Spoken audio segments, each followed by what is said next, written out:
All right, up next, I am humbled to be able to share the next 15 or 20 minutes with this amazing group of people. One of the best parts of what we do here at Herren Project is our online family support groups. They range in topics from parental support to family support groups, and then we also have a grief support group. I just counted before we came on. Currently, we're offering 9 groups per week. Especially with COVID, the demand has increased, so we did add more support groups, and I would love to add more. So please, I would love to have 15, 20 of them a week, because that's how much I believe in them. All our groups are moderated by trained clinicians, and they're accessible through the Zoom platform. You can access them from anywhere in the world on any device. And you can start off slowly. You don't even have to come in and show your face. You can just listen. And it's a great way to connect with people who are going through the same thing that you're going through. So I am going to bring in our group. We got Rebecca. We have Patty. We have Mariana. There she is. And we have Debbie, and then last but not least, my man Tony to balance it out. Hi, Kevin. Hi. Thank you for having us. Thank you so much. So Rebecca is one of our support groups. She's host. She's an LICSW. She runs 5 groups a week. Yes. So I'm going to let Rebecca kind of talk about the groups a little bit, and go, Rebecca.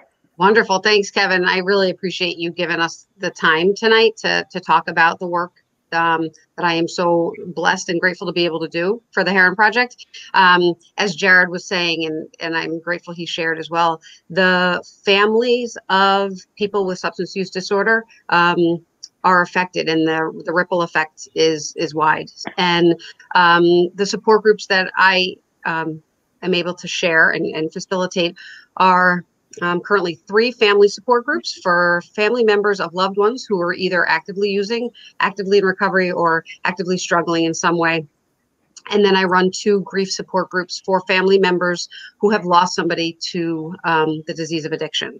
And all of the groups that I run are amazing and loving and unconditional. So I brought with me tonight 2 members from each of those groups to kind of share a little bit about what that impact of the groups have been for them, and maybe to help the rest of the community out there know what we do every Monday, Tuesday, Wednesday, and Thursday. So can we start with my Tuesday night ladies? Sure. Okay. Do you want to introduce yourselves, Mariana? And Mariana, why don't you go first, if you don't mind? Okay. Sure. I'm Mariana McKee. My husband and I, Charlie, spent 18 years battling my son's brain disease, which is what I call it now. And we lost that battle 2 years and 8 months ago, and 13 days. But you know, before I say too much, what I want to say about the Herren Group is that they are, their focus is on recovery. And that is a wonderful thing. And that's what we wish for everybody. But here we are, this grief group, and they're supportive of us. And I've always been mildly surprised that they're so supportive when recovery is the thing you really want. And I'm just so grateful to the Herren Project. They have just saved our lives, really, and got us on a path to being whole again.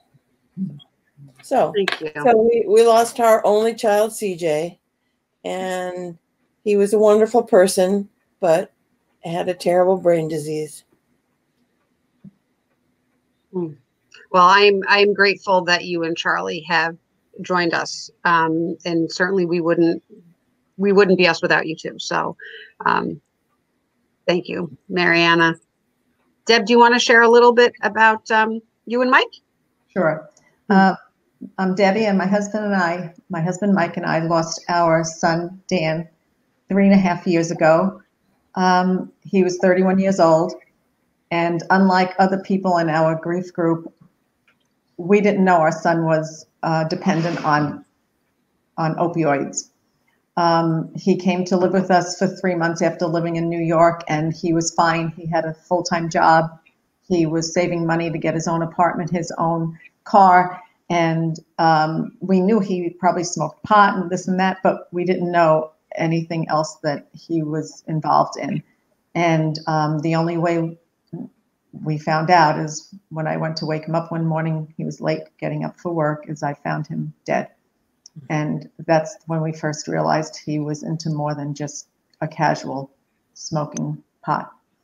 So it's been 3.5 years, and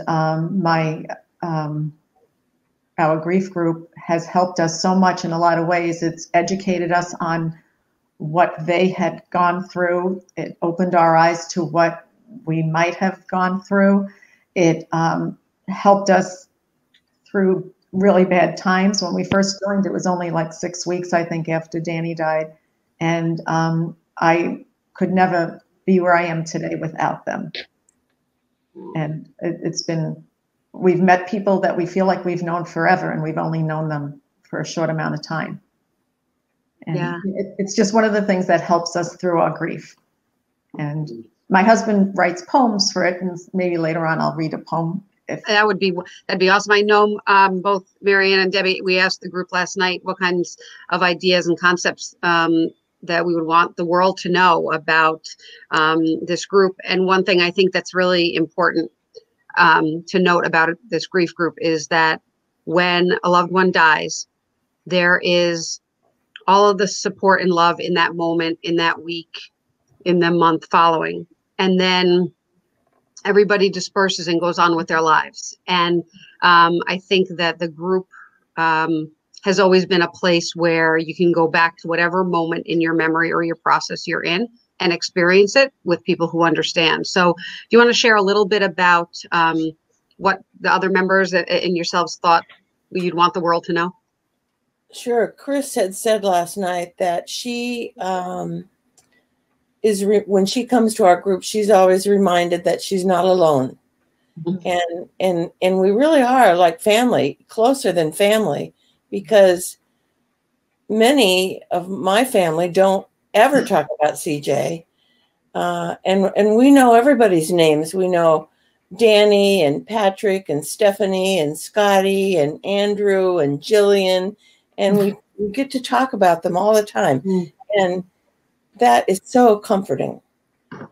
So that's one of the things they wanted us to tell. And Lori wanted to remind everybody that it's so easy to be in this group because you're in the comfort of your own home when it's all happening. And you can say anything and tell people. And you can say anything. Tell anybody else. Yeah. And they understand what we're talking about. And Deb, you had a great quote you sent us all last night Mariana, when you're mentioning everyone's names. Deb, I'm reminded. Do you have that? Yeah, I do have it. It was actually from a TV show that we watched. The show was A Million Little Things. And I don't know if any of you have watched that, but the little boy was learning about the Egyptians, and he learned this at school. He said, the Egyptians believed that you die twice.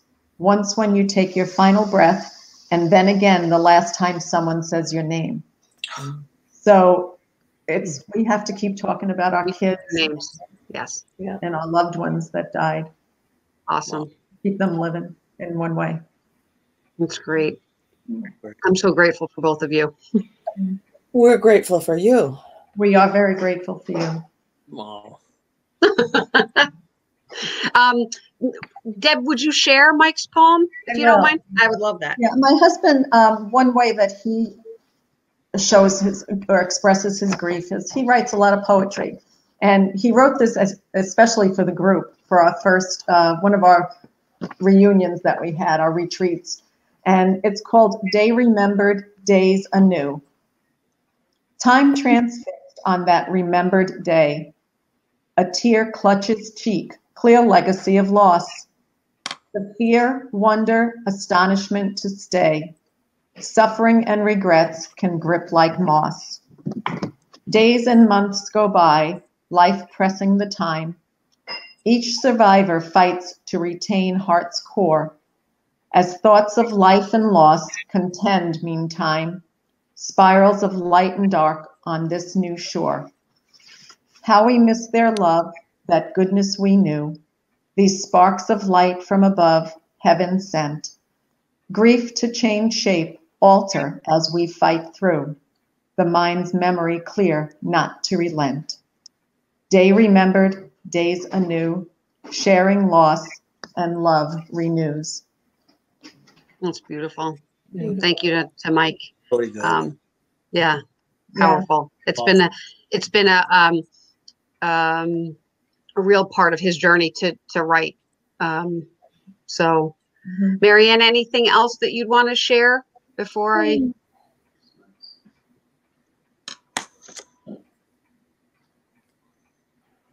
Just that, you know, this family is very, very important. And thank you to the Herren Project, because we wouldn't have it without them.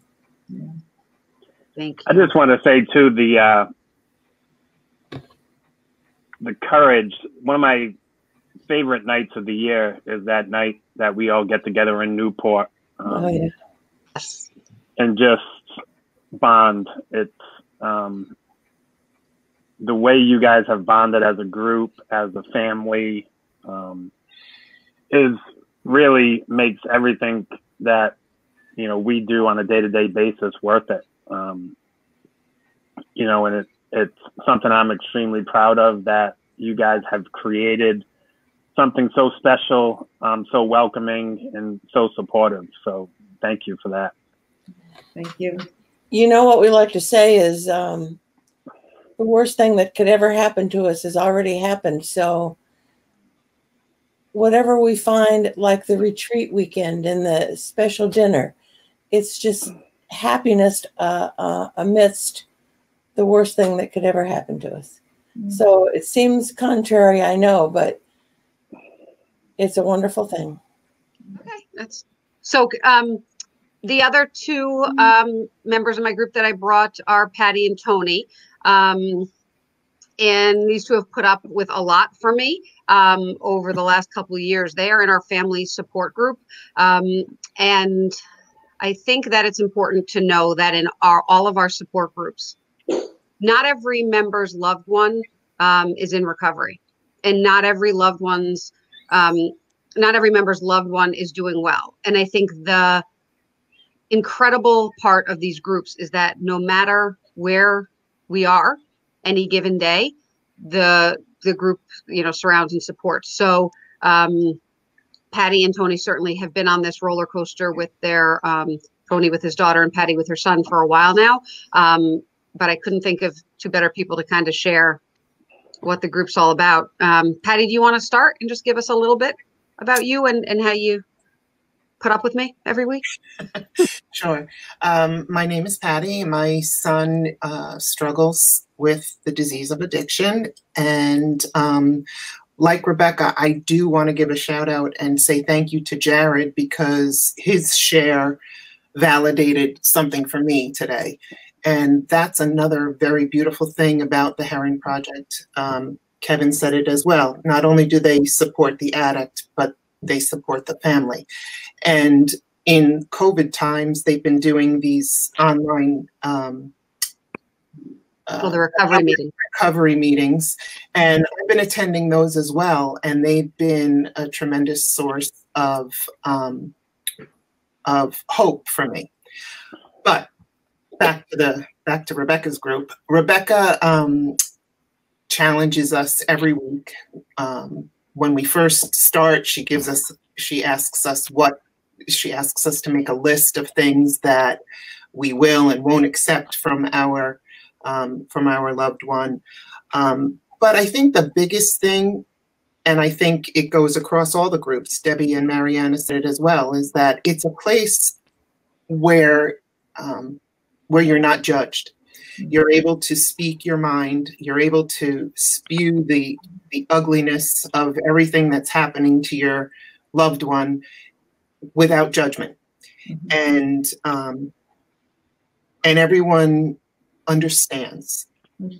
Unlike, not that your family and your friends wouldn't understand, but unless you're actually in the moment with your loved one, it's a special thing to have other people that are experiencing that very same thing. And the other thing she does is she gives us tools to work with. I know for me, she challenges me all the time. When I say, well, what do you think? Do you think I should reach out to him and say this? And to what end? What will happen? What will what will you get out of that? What will he get out of that? So it's just basically, I can echo what the other two ladies have said too, is that the group has changed my life. It's made me, it's empowered me to take care of me, and so that I can be strong to help when my son is ready and reaches out for the help that he so desperately needs. And the Herren Project has helped him as well. So on more than one occasion, and I am grateful to them for giving him second chances. So, and right, Tony, our group, some of us have had the good fortune of getting together to run races and be in events with Team Herren Project, and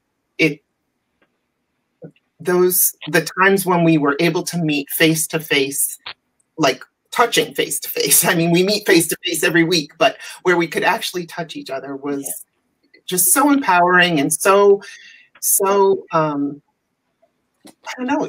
It's a family. It's a family. That's all I can say. It's one big family. So natural. One of our women in our groups was just at the last retreat we had, and she said, I'd never seen this person before, but the minute I saw her, it was like, she was my family, and I was hugging and kissing her, and it was wonderful. Amazing. It's amazing. Yeah, amazing. Tony. That is what it's like. And Marianne and Deb, I'm sorry for your loss. And it's like I'm so happy that you have a place like we have. Unfortunately, on that side that you're living now, but you have a family group that you can go to. It's it's awesome because I can relate to this group here. My daughter. My daughter Allie is a heroin addict. She's been active for like 9 years. She has a couple of girls, and they're in custody. They have custody. The dad has custody of them, so they're safe now. But they lived through a lot of her active addiction in the past. But I mean, I can't say anything. I can't say more for this group. Rebecca, it's like I was like off the rails a couple of years ago, trying to save my daughter, which I thought I could, but I learned, through trial and error that it doesn't work that way. And, I enabled her, and I learned also, in fact, I just brought it up the other day, the enabling is almost like an addiction in itself, because you get like a hit if you help, you give them something, then it's short term though. So, but I mean, Rebecca taught me not to, to kind of straight and narrow, keep it simple. The group is awesome. Okay. On Monday and Wednesday, if I have an issue, I can bounce it off you guys. And I always usually get something from one of you. you know, because it's a whole unique group. It's like there's people that are active, people that aren't active, and me and Patty we're like living parallel lives here with our kids because they're just like they're really off the rails right now, and you know, but we can pray and you know, try to help them in a healthy way, not in an unhealthy way. It's yeah, I mean. Yeah, I mean, and what the other thing is if I'm gone and not on the group for a couple of weeks, you're wondering where we're at. That's what the family part is about. So, yeah, I mean, I can't really say more.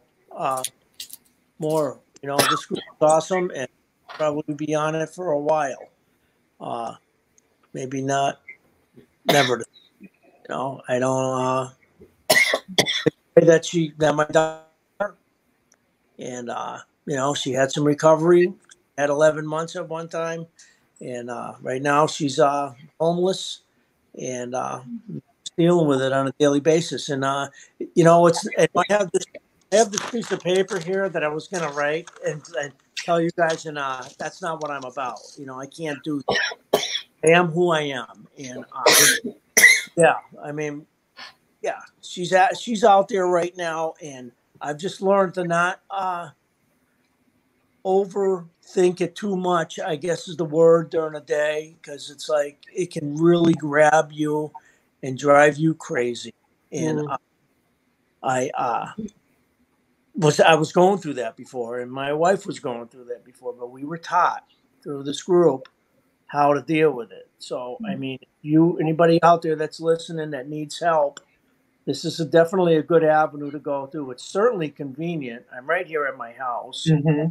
Don't have to go out the door now, like with the COVID going on. And yeah, it's even more important. But yeah, You know, Tony, as you were speaking, I'm reminded of how somebody getting into early recovery, how frequently, you know, finding a fellowship, finding a group of people, finding a room you can walk into and know that you're not alone is so important. I mean, that's such a huge component to recovery, really, you know, good, strong recovery, right, Kev? Yep. And right. these groups mirror that. So it's uncomfortable at first at times, and then all of a sudden it's like family. So you know, what we want and ask of our loved one who is actively using is or in active recovery is what, you know, I want for family members as well, a place to go that's their own, that's for them to recover and heal. So, and I'm grateful, Kev, that you give me the opportunity to do this every week. It's a gift.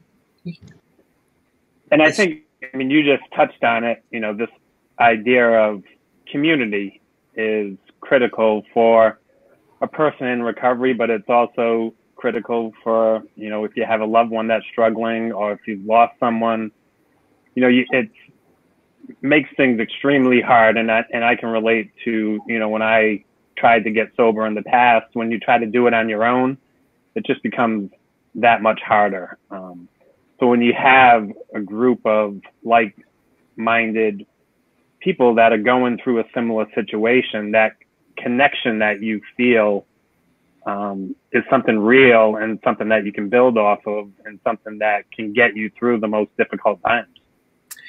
Yeah, I mean, because even outside of that Monday and Wednesday that we meet with Rebecca, there's, you know, a handful of us, well, all of us that meet, we communicate with each other during the week as well. You know, we've set up, you know, group chats and Facebook messengers, and we've exchanged phone numbers. And so we're only, you know, a phone call or a text away from someone to help us at any given moment. And again, that's the beauty of the community and the family that we grew.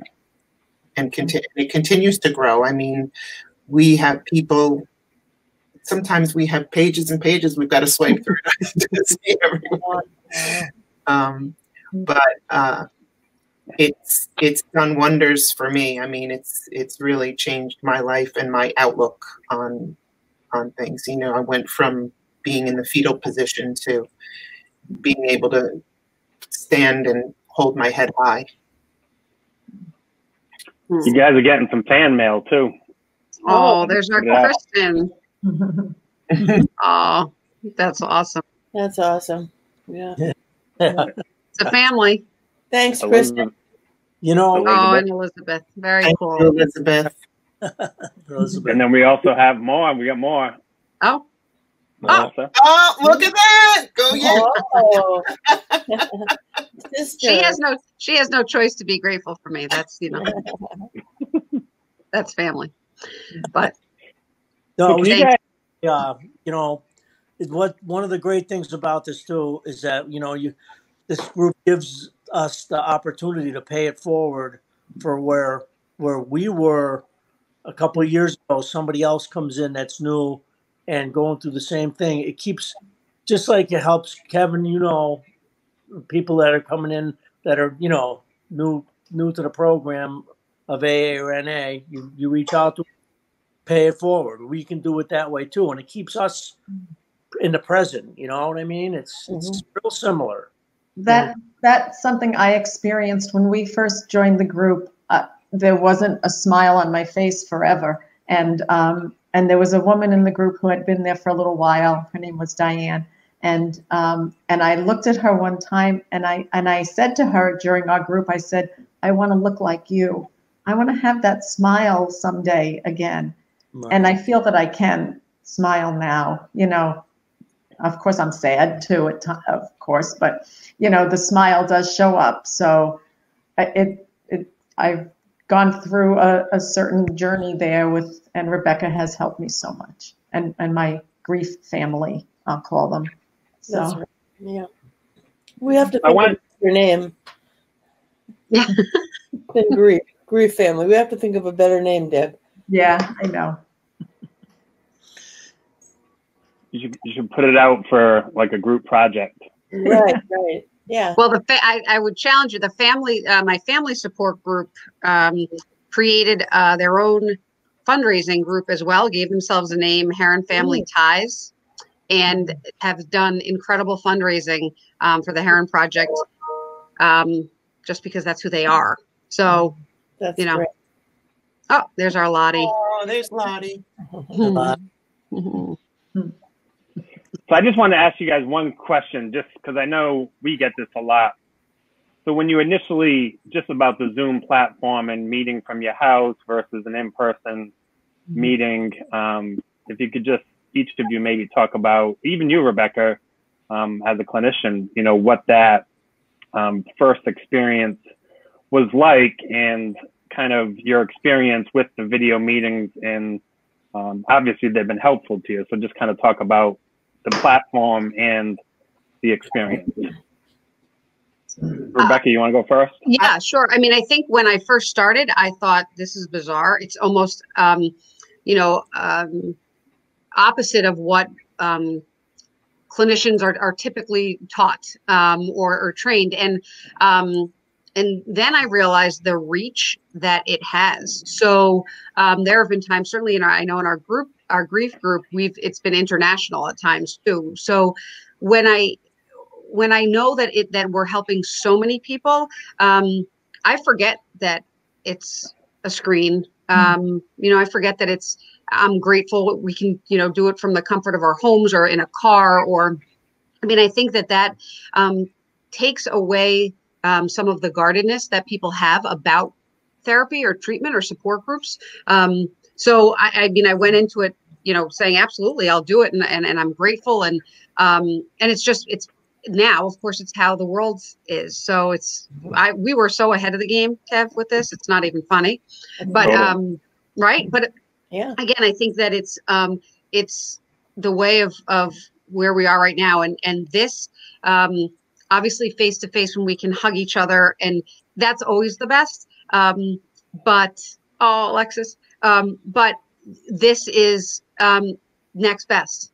And the idea that we can now know each other from all over the country is nothing better. And then when we get to meet in person, it makes that hug that much better. Yeah. So, Patty? Yeah.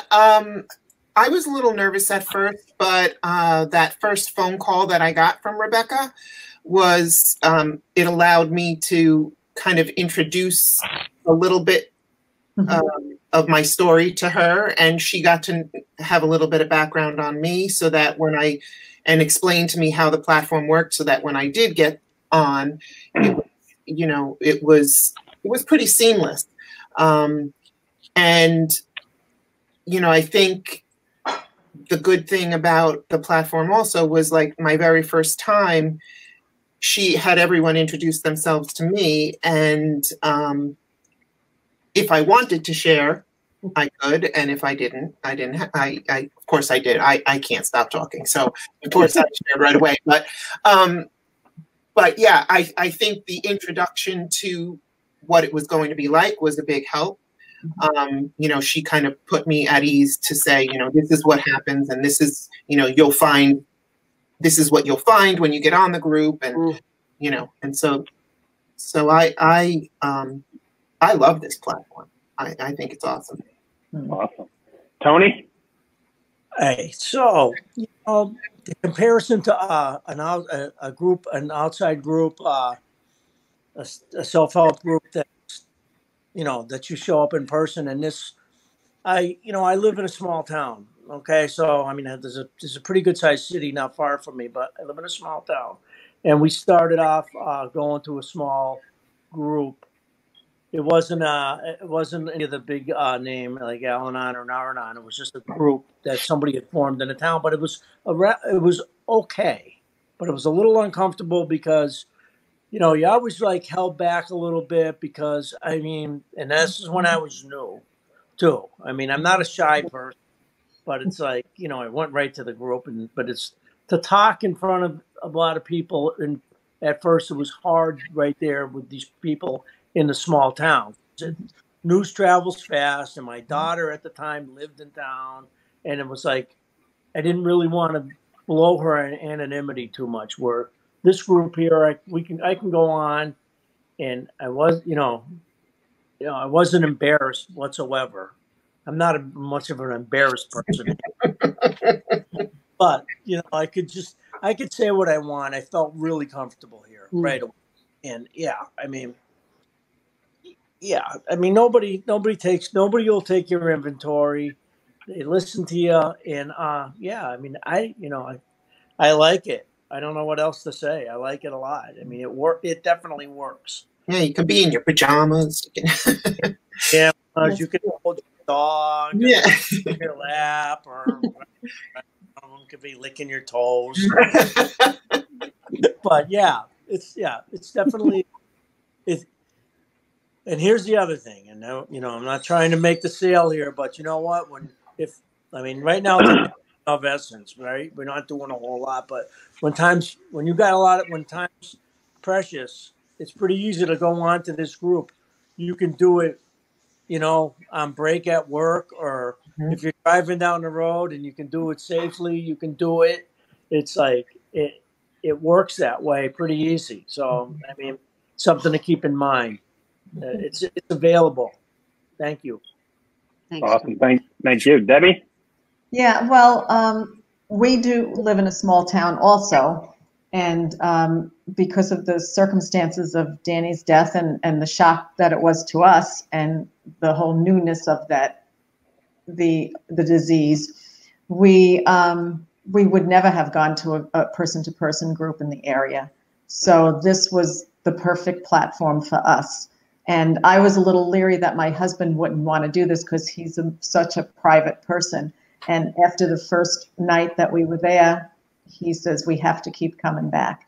And that really was a surprise to me that he would do that. He would want to do that. But, it's a perfect platform for us because we didn't want to be around the local people because so many things do travel fast in this small town too. Right. So this is good. You feel comfortable. You feel like you can open up and you can tell them everything, and it doesn't matter because it's not the person down the street or around the corner or across town hearing it. Right. Awesome. Mariana? I think that it was always a comfort to me that whole hour you know, it just engulfs you, and it was just comforting to me. I always loved the platform. I have a grief therapist, and now with this COVID-19, she's doing the telemed thing, and I would just as soon keep doing that. So I really, you know, I was really quite proud of us when Zoom started taking off, and I could say, hey, we've been doing it for years. Absolutely. Yeah. You're an old timer in the Zoom world. Yeah. Absolutely. We all are. Mhm. Yeah, we started these groups almost 5 years ago. Wow. We were trailblazers. Absolutely. Yep. Yeah. Trendsetters. Friends. Groundbreakers. I wish you didn't have to be, but I'm certainly glad you are. Yeah. Forever grateful. I want to thank you guys so much for doing this, the courage that this takes, and just the, and you can see you guys have gotten such love and support from everyone watching. But, you know, for me, as a person that gets to work for this organization, it just means the world to me that we can have this much of an impact in your lives and be there and really walk with you on your journey. So thank you all. And thank you, Rebecca. You're a rock star. Thank you. Thank you. One of a kind. That carrier pigeon will get there too, sooner or later with your raise. Oh, okay. Good. Awesome. I'll look for it. I'll wait for it outside. You gotta be looking though, because it flies over, and if you miss it, then it kind of goes and does other deliveries. Yeah, maybe that's what it is. I've been waiting for. Okay. All right. Yeah, it doesn't. You know, you gotta. It's a sign it's a sign on delivery. So if you're not there, it doesn't leave it. Okay. Just don't quit because you don't get a raise. You know what? When Kevin and Kristen asked me originally to do this, I had absolutely this is certainly not for money at all. This work is so fulfilling to me, and I am blessed every week to be able to be on this journey with all of you and be able to get to know your children and your loved ones. So I'll take the raise, Kev, if you're giving it, but that wasn't my intention. You're breaking up. You're breaking up. I'm grateful I get to work for this organization. It's wonderful. Yeah, and I think we're all in the same. You don't do this for the money. You do it for this. You do it for this. Yeah, absolutely. Yep. And to change that stigma. That's right. Absolutely. That's right. Well, thank you all. I love you all, and you guys are amazing, resilient humans.